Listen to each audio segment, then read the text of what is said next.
Welcome to the latest episode of Five on the Floor on the Five Reasons Sports Network. Thanks for joining us on your favorite podcast app. We're on Podbean, Spotify, Google Podcasts, Apple Podcasts. We're also on Dash Radio on their Nothing But Net channel every single weeknight at 7 p.m. Also, our fan-sided partnership is starting this week, so we'll have more details about that. And check out the Five Reasons YouTube channel. I'm restarting starting 9 this week. A lot of Dolphins coverage. I've been out there recently, so we'll get you some football coverage, Canes, Dolphins, and more. And yes, you guys will drag me into talking about some Heat, I'm sure. Also, 5reasonsports.com. We're going to talk about an article that Brady wrote for 5reasonsports.com. So make sure that you're checking that out. We do not have a paywall. We do not believe in charging you to read. Also, check out the great sponsors of the 5 Reasons Sports Network. That includes Prize Picks. Use the code 5, F-I-V-E, at prizepicks.com or the Google App Store or the Apple App Store. You can do that as well. It's actually the Google Play Store. Prize Picks, of course, is our official fantasy sponsor because they're the easiest to use. We love them. They're legal. That's also helpful. Use that code 5. Get your initial deposit matched up to $100. NFL season is starting. Yes, the preseason stuff. If you are a total degenerate, this is the time for you. Greg is pointing to himself. Go to Prize Picks. We're going to start up Prize Picks on 5 on the YouTube channel as well. Make sure you're using that code F-I-V-E. And now we're all back. Today's episode. Down the Biscayne. Yikes. 5 on the floor. Ride for my dogs. Where here's the thing. You can check the score. Hustle hard, couple scars, wearing bubble frauds. Just like Butler said, you in trouble, y'all. Kept the floor playing. Got it all banned. Y'all seen the block. Stop with one hand. And Pat, we trust. It's power, have the guts. We're here to bring the heat. Y'all can hang it up. Welcome to 5 on the Floor, a daily insider show on the Miami Heat and the NBA, featuring Ethan Skolnick, Greg Sylvander, and Alex Toledo, plus others from the 5 Reasons Sports Network. Already the Skolnick back on 5 on the Floor. Here's today's floor plan. We've got Alex Toledo. You can follow him at Tropical Blanket. He's going to be nice enough to edit out my beginning because I don't want to mention that after the show. So make sure you go back through it afterwards. Also, Greg Sylvander. You can follow him at Greg Sylvander and Brady Hawk at Brady Hawk 305. Brady and Alex were playing basketball on the beach today. I was not. All right, here's what we're going to do, though. We are going to play off of Brady's article, but we're going to do most of that in the second part of the episode. This is a Victor Oladipo episode. Greg and I are going to start here because both of us have a little bit of intel from conversations that we've had with people in and out of the organization. And I'll start here. The Heat are putting a lot on Victor Oladipo this year. That is the big change from last year. Last year was kind of like, okay, we'll see when he gets healthy. January, February, March, we're kind of playing with those dates. We'll see what he looks like. No. They're paying him more this time by a lot. Okay, even if it's only for 1 year. But they're also counting on him a lot more. They are counting on him in a lot of ways to be a major difference maker for them that they may not end up getting in the trade or free agency season. And as we know, it's looking more likely that they're not going to get anybody of great significance in the trade or free agency season because they're going to keep this thing open for Kevin Durant as long as they possibly can. And that may go into the season or into the trade deadline, or it may never end up happening. And so my guess is what's going to end up happening is the team you see now is probably the team that's going to go into the season for the most part, maybe a tweak or two if they can. And that essentially that hole at the 4 is probably going to get addressed at the trade deadline. If I had to guess, that's probably what's going to happen. But they are counting on Victor Oladipo to be a core player. And it doesn't mean he's a starter necessarily, although Greg's going to get into that in a second.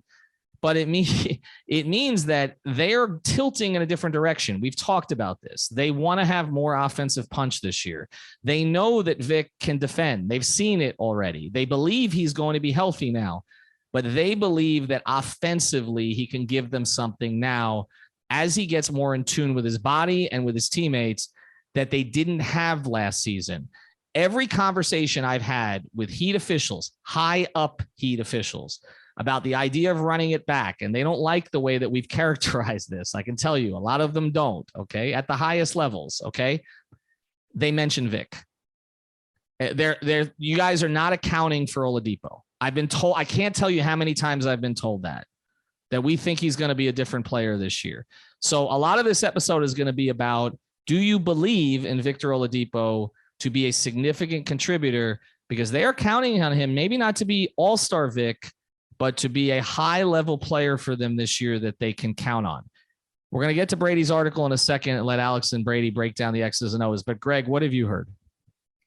I mean, to echo a lot of what you said, this is an interesting moment where if the roster is this exact core going into the season, Tyler Herro has a perfect opportunity to slot in as a starter, as we all know that's what he wants to do. And Victor Oladipo, I mean, let's get back-to-back 6th man of the year, right? But the thing that I've consistently heard that I think is really interesting is that the staff loves the idea of these guys, Oladipo, Herro, with things to prove, with careers to get on track, with careers to ascend. Everybody has different scenarios, but they're going to compete. And the idea of those guys coming into a training camp, you know, Pat Riley alluded to bring it to camp if you want to start. I think that they love the idea of Oladipo and Herro squaring up in that scenario, the competitiveness around it. And the thing with Oladipo that I keep coming back to is that if he can play at the defensive level consistently, and then with the drives and things that he does to get rim pressure, those are two elements that I think that they can really connect with this group. And it could be a really big deal that we're not talking enough about. But for now, for me, I think that Herro Oladipo training camp battle will be fun. Ultimately, I think Herro wins out, but that is the toughest matchup, we'd say, probably on the entire roster. Yeah. And again, after the break, we'll get into some of the specifics of them playing together. And I want Brady to start with that. I just want to add one thing before we break, which is that I have reported that they are basically counting on Tyler to start, but that's not inconsistent with Greg's information. Essentially, they want Victor to push him. That's where they're at. And they feel like they have the perfect guy to push him because he has a completely different skill set than Tyler does. On the defensive end, for sure, we know that, but also just the way he approaches things.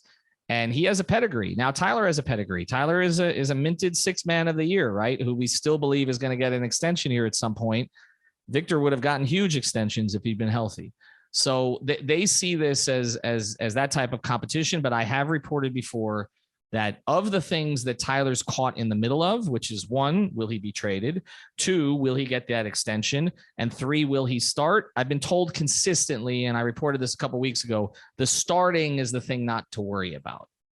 That they ultimately believe he will be the starter, but they want Victor to give him hell. I think that's kind of where this is at. Exactly. That's perfectly said. And I think that he believes he's ready for it. All right, we're going to get to Brady's article here in a second. I'm going to let Alex chime in here on it as well. Greg and I are going to be quiet. Make sure you're going to therapistpreferred.com. Use the code 5RSN. That's our product code, 5RSN, the number 5RSN. Get 25% off premium CBD. That's the tincture, the gummies, the sports cream, all that good stuff at therapistpreferred.com. We got a ton of orders using that code. So people are using it. They're renewing it. They like it. They'll get it out to you quickly. Usually comes within a week. Go to therapistpreferred.com. Use the code 5RSN. Also, if you need recovery of a different kind, you got to reach out to Water Cleanup of Florida. They're here for you 24 hours a day. Water damage, mold damage, fire damage, all that great stuff. Well, it's not great stuff. It's great stuff when they fix it. 60 years. I was still at the Therapist Preferred ad. I'm a little out of practice. 60 years of combined experience. Michael, Robert, and the team, 3rd-generation contractors in South Florida. They're based in Boca. They can serve the entire area. I always tell this story because one of the things I respect about these guys is they were going to do a job at my family's house, and they just didn't think it was the job for them. And they didn't want to charge if they didn't think they could do it right. They do believe that they can do almost all the jobs right, and you should reach out to them. But that kind of honesty these days is appreciated. So reach out to watercleanupoflorida.com or call Michael on his personal cell at 954-579-0356. That's 954-579-0356. Water Cleanup of Florida. If you've got the schmutz, they got the guts. But who had the guts more, Brady or Alex on the basketball court today? That's the question we need to open the segment with. We're going to do a breakdown. We got to do a Brady's breakdown on his own play. Let's get my mouth shut. No, Alex, you characterized him as a Tyler Herro clone. No, I did not say that. I said he's a hooper and that the comparisons are stronger than I thought. Well, there you go. Brady, I'm going to say that he could have used him in the playoffs as a drop killer for sure. And if the question is between me and him, I mean, it's an easy one. I mean, Brady was killing out there. So Brady, we're going to get a breakdown of Tropical Blanket. I mean, there was no film, so we can't really confirm here. But you don't know there was no film. There might have been. You're right. Ethan was in the corner just videoing, but with his blurred camera. Nobody's gonna know what I was doing out there. No, but Alex is the spot up threat. He can get to the rim. He provides rim pressure. Like, I can give a breakdown on that too. So we're gonna do a beach thing, I think. Fort Lauderdale Beach. I ran into some folks this week who are gonna cater this thing. So I want to give them I want to give them a little bit of love here, because we're gonna do some kind of a beach event. I'm just coaching. I'm not doing anything else. Coach Sco, as my friend Chandel calls me. That's basically what we're gonna be doing here. But Brady and Alex will get involved, and others. We're gonna fill you in more about this. But I do want to thank our friends over at Local Moco, who promised they're gonna cater this, and they're big fans of Five on the Floor. And yes, Alex will be holding Eric Spoelstra and myself accountable. But Brady, let's get to your article here, because you had the thankless task of looking through, was it 93 minutes of Tyler Herro, Victor Oladipo, and Jimmy Butler sharing the court, right? It was 97, but who was counting, But basically, there's a couple of things to look through here. Like, first of all, there was 97 minutes and all were in the postseason.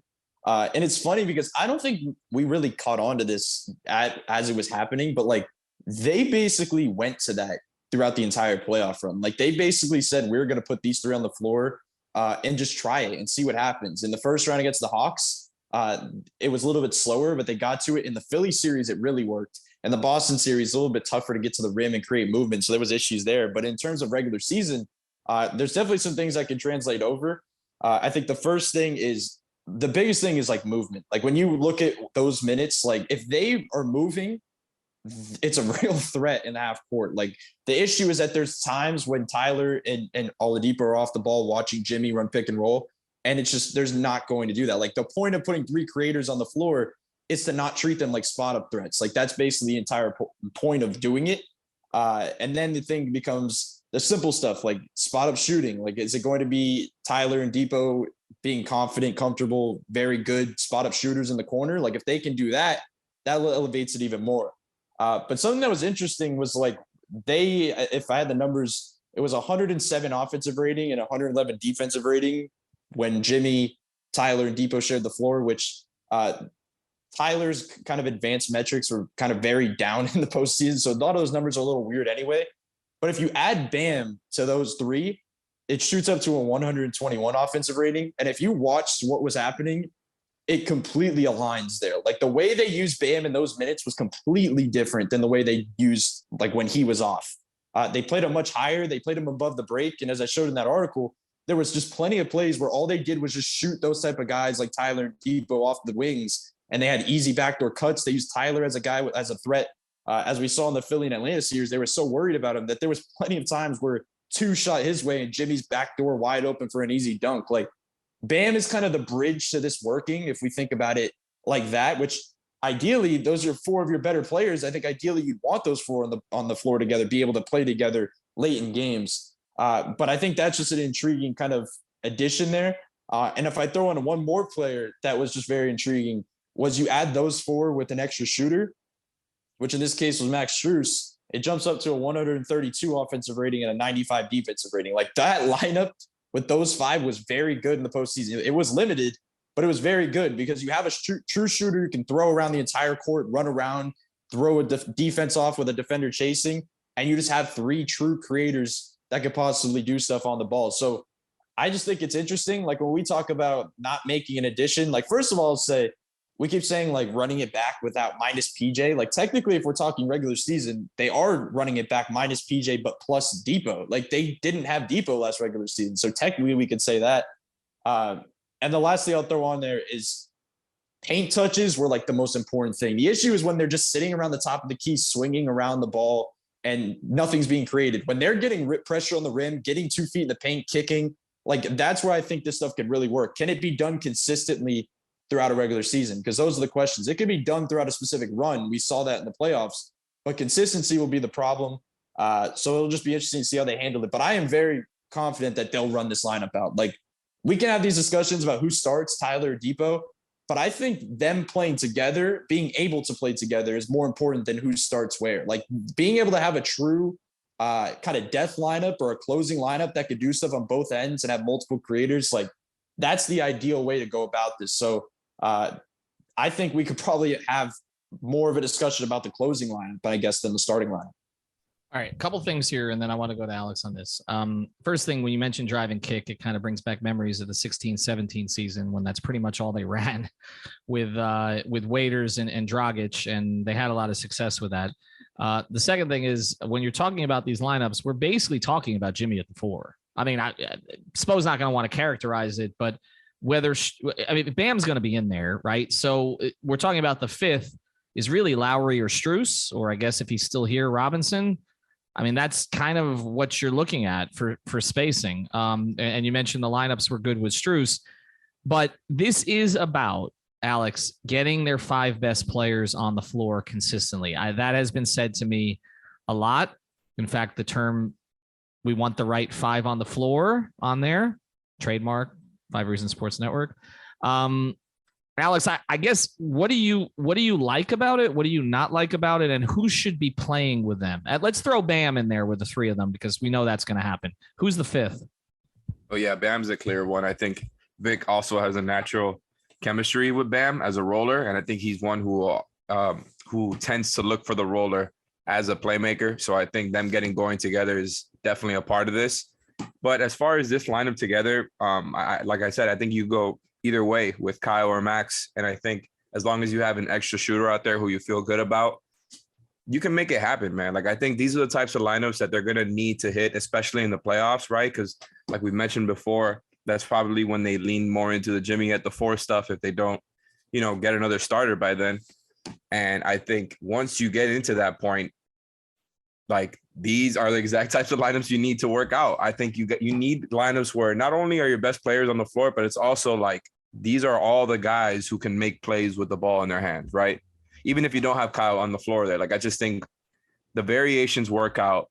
You have, a good amount of spacing. You have multiple guys who can make plays with the ball. And a lot of times it can sound better in theory than it does, in practice. And I think the onus is on Oladipo to show that, he can be a good offensive fit around those guys. I think the onus is on them as a unit, like Brady was talking about, to move around a lot and to try not to, get into the my turn, your turn stuff, and to constantly be in motion, because I think it really helps them out when they're doing that.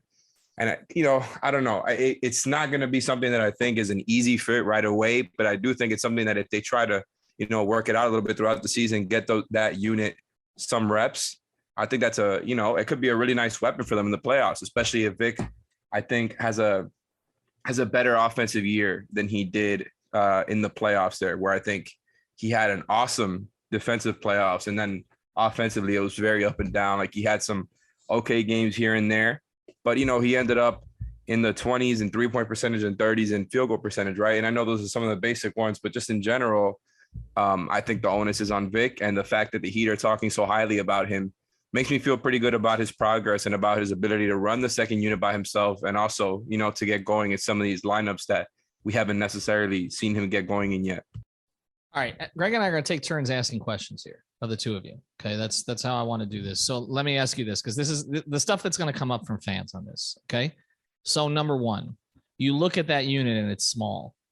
I mean, just off the top. I mean, yep. Bam's small to begin with. You got Jimmy at the 4. Let's say Lowry. Okay, then you're really small. You've got Vic, Tyler, and Kyle. They want Kyle to get smaller, obviously. Like, how are they going to rebound? I think the big thing is something I was saying earlier was, I think they're going to be forced into playing more drop this season in general. Like, me and Alex have been talking about this, that if they're going to be forced to play smaller and go 3-guard lineups, you cannot have Kyle Lowry and Tyler Herro boxing out down low off a switch. Like, that can't happen. And then you're taking away PJ Tucker. Let's just say Caleb Martin's a spot starter. He doesn't have the same ability to size up that PJ Tucker does. Like, he just doesn't. And I think that's where it comes down to. They're gonna have to play more drop. You're gonna have to rely on Bam to kind of be that sealer There's still their guards are decent rebounders. Like I think they trust Depot and Tyler enough to crash, but it's still not a big lineup. And the other thing I would say is unless you're playing Milwaukee, Boston, like a Cleveland, like there's not a ton of big teams in this league. Like I feel like we should say that too. Like those teams are going to be problems on the glass, but I think there's going to be these other teams that they can kind of be just fine with. But I will say that I think as much as fans may hate the small lineups, I think we're going to see them a ton this season. Like I really think 3-guard lineups are going to be used. I think it's going to be even worse where it's Kyle, Gabe, Depot, like stuff like that. I think they're going to go really small at times just to try stuff out. Alex, Tyler Herro shot 39.9% from 3. Oladipo shot 41.7% from 3. Granted, it was in the 8 ball games. Who shoots better from 3 next season? That's an interesting question because I think just off the virtue of Tyler getting an increased role, assuming that he starts, I'm sure he's going to get plenty of threes there as somebody playing off of Jimmy, Bam, and Kyle. So just in general, obviously he takes a lot more jumpers than Depot does, or at least has since Depot has been here, right? I think we're assuming also that Depot is going to have a little bit of an increased load on the ball. So I think that also means some more pull-up threes for Vic because he's someone who has kind of gone to that end of a shot clock before.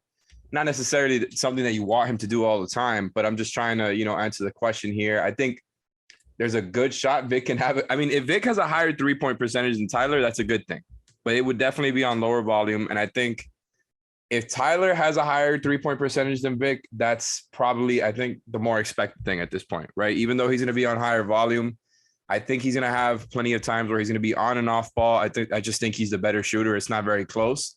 But it's a good question because I think Vic is going to have a pretty good role, where it comes to getting easy catch and shoot stuff. So I think the question is, is one where it's a little bit tougher to answer than you might think just because Tyler's the better shooter. All right, I got one more, and then Greg's got one more here. So if Vic ends up off the bench, what is the fit, Brady, between him and Gabe Vincent? I mean, that's an ideal backup kind of bench backcourt. Like that is ideal. Like talking about point of attack defense, like maybe you may worry in the starting lineup about Kyle and Tyler upholding that. And I think Kyle and Tyler could get beat sometimes point of attack. That's why I think ties into the last answer that Bam should kind of be used and drop a little bit more. You are not going to have that issue off the bench. Like offensively, we could talk about the things. I think I like the fit offensively because Gabe can play off the ball very well, and he became a very good spot up shooter, and he's using the corner. He can use in different sets where Depot is going to have the ball in his hands a ton. Like he's going to be in the Tyler role of last season, essentially. Like that's kind of what I imagine.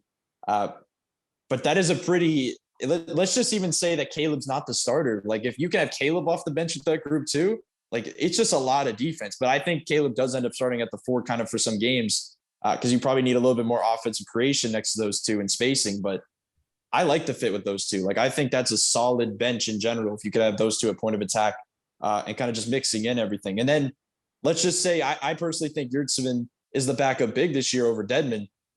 They plug a lot of holes there, point of attack, not leading into the funnel at Yurt all the time. Like that kind of helps him out as well. So I think it's a decent fit when you talk about second units. All right. The final question. How do you think Victor Oladipo, so this is for Alex, obviously. Alex, to close out the show. Tell me about Victor Oladipo and his fit around Kevin Durant. Okay. I mean, I'm not even worried about that at all. Like, I just think that would make things so much easier on Vic, right? Like he would still be their 6th man, I think.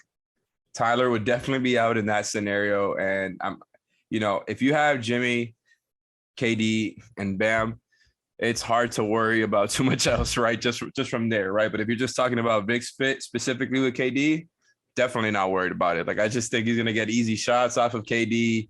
With Tyler out of there, he's gonna have probably an even bigger on-ball load off the bench if he's not playing with some of those guys there. Like, hey man, that fit is not an issue.